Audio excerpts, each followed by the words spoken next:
My goal moving into 2025 is to simplify and elevate life in all areas. That means simplify, you're cutting the fat, basically. You're cutting things that don't produce, relationships that might be stagnant, clutter, mental clutter, subscriptions that you don't use, just simplifying life, really taking inventory on what are the things that are not bringing joy, what are the things that are keeping you from your best, what are the things that are weighing you down, and simplifying, cutting it, purging, pruning, all of that, and then elevating.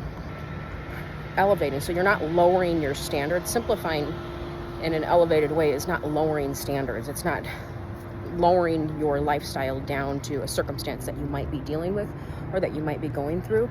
It's about rising up and coming to the level of the things that you desire, that level that those things are on. So you're elevating your space, you're elevating your life, you're enhancing things, you're coming up to a higher level. What are the things that bring you joy? Purchasing with intention, purchasing with the idea of these are things that are going to enhance my life. So as you simplify and trim, you're also coming up to a higher level. It's getting rid of the old ideas of having to be busy on frivolous things all the time, having to run around and do things that aren't producing, but that are just sucking your time and wasting your time. You know, there's a reason why when you're on a lower level, you're chasing, you're in pursuit of something that you think is going to bring you joy or prosperity. And the reality is that when you come up to a higher level, you're thinking on a different level. You're choosing things and people. You're choosing relationships that are sharpening you, that are enhancing you. You're very wise with your time and who you're around, who you spend your time with, and who's in your inner circle. You know, you want people around you that are going to help you be better, not tell you it's okay to remain in a spot. Now, there's seasons where you might not be as active and you might be dealing with some things personally, and those are obscure seasons. Those are seasons where you kind of pull back, just like the tide comes in before it goes out. You have to pull back and really work on things. That's a really good time to work on things, but that's not an opportunity for you just to talk about your problems with everybody without doing anything about it. Only talk to your problems with people who you know are going to give you sound advice, that they're going to help you, not just to talk, just to chat about it and go on about it. You have to be willing to do something. The majority of the time, even if somebody else is causing you stress or frustration, or a relationship is not as fruitful as maybe it once was, or it's just chaotic and it's full of drama and it's more of a headache than a relationship, a lot of times you could be the issue. And this is an opportunity for you to work on yourself. You can't do anything about the other person. You're not going to change them. Chances are they're probably set in their ways, but you can change yourself, and you're only accountable for yourself. You're not accountable for what everybody else is doing. So if somebody's choosing to live a certain way that doesn't align with the values that you have, let that person go. Don't drag people into your future just because you have an obligation, or you feel sorry for them, or you feel like you owe them something, or you feel like you need to explain yourself to them, or, oh, we've been friends for a long time, or, oh, maybe it's somebody that you used to hang out with in the past when you partied or whatever. Don't bring those negative people into your future. Cut the root and free yourself. This is your race to run. It's your life. God has a calling for you, and he's looking for his daughters to rise up and really take what he has for them in this time. And it's really hard to do that when we're just so imprisoned with feeling like we need to perform, or we need to carry on this weight and this baggage of relationships or friendships that aren't going anywhere.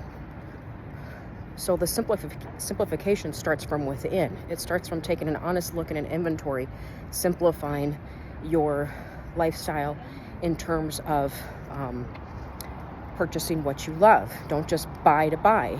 Purchase what you think this. I love this, and there's certain seasons for this. So I'm in a season right now where, yes, I'm surrounding myself with a little bit more than I normally would, because Christmas to me is about I mean, it's about Jesus, but in the atmosphere of things, in the environment, it's about that beauty and that joy and that love. And I really love being able to let the creative juices flow. It's something that I do every year this time of year. I love the tree decorating and all of it. So I go a little bit more overboard, and that's okay. So these are seasons that you flow in and out of. It's not a forever thing where you're just constantly indulging or constantly like, consuming. And even with the, going a little bit overboard for Christmas, it's still with intention. I'm still very intentional about what it is that I'm doing, the purpose behind it. And when I bring people together and I celebrate and have community over, it's something that I want everyone to feel the joy and the love and just, really that joy, because life is hard and there's so much division right now with people. There's so much hatred and there's so much going on that this season is really an opportunity to shine bright, shine a light. This is why one of the reasons why I skip right over Halloween. I want nothing to do with anything of the darkness. Don't even want to entertain it. The Bible says to expose the darkness, not engage in it and become one with it. And that's a whole different topic. But it also is simplifying life, simplifying the seasons that I didn't really shop for fall. I just put some fall leaves out and maybe one decorative pumpkin, and that was it. And you know what? It saved a ton of money because I knew I love Christmas. This is something that I want to go all in it. And coming the first of the year is an opportunity to really get into a pruning state again and really pull back and just cleanse your mind and body. But again, it's different seasons. So you're working within the rhythm of seasons that God has in your life.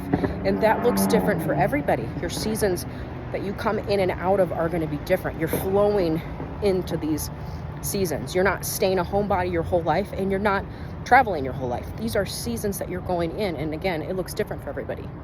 But elevating is a part of life that I've really embraced. I want to come up higher. God's plan for us is to pull you up and out of whatever pit, whatever lower level that you're in. His plan is to help you be better, to help you have strength, to help you be healthy, to make wise decisions, to have relationships that are healthy. He wants you to produce and multiply. These are all things that it's like if you were to plant flowers, you want them to produce and multiply. You want them to keep growing. You want those flowers to bloom to their fullest, not shrivel up and die, or not a rose that barely opens. You want it to open full. There's joy in that. So that is how our life should be. Being on lower level habits is something that, at some point we have to lift ourselves up out of that and really come up higher. So I urge you to get around people that really are going to feed your spirit, that are really going to help you be better, help you live a prosperous, healthy life. Once the time is gone, it's gone. This is the youngest you're ever going to be. We can all wait for the right time for things. We can all wait and say, well, I'm waiting to have all of this stuff in order before I do this. We can all say, I'm too old or I'm too young to do that. There's so many reasons, but the only thing that's going to change that is the action that you take, basically the daily action that you take. What are you going to do different than you did before, than you did a month ago or a year ago? What are you going to do different to be your highest self, to grow into that person? What moves can you make today with what you have and where you're at that's going to help you be better?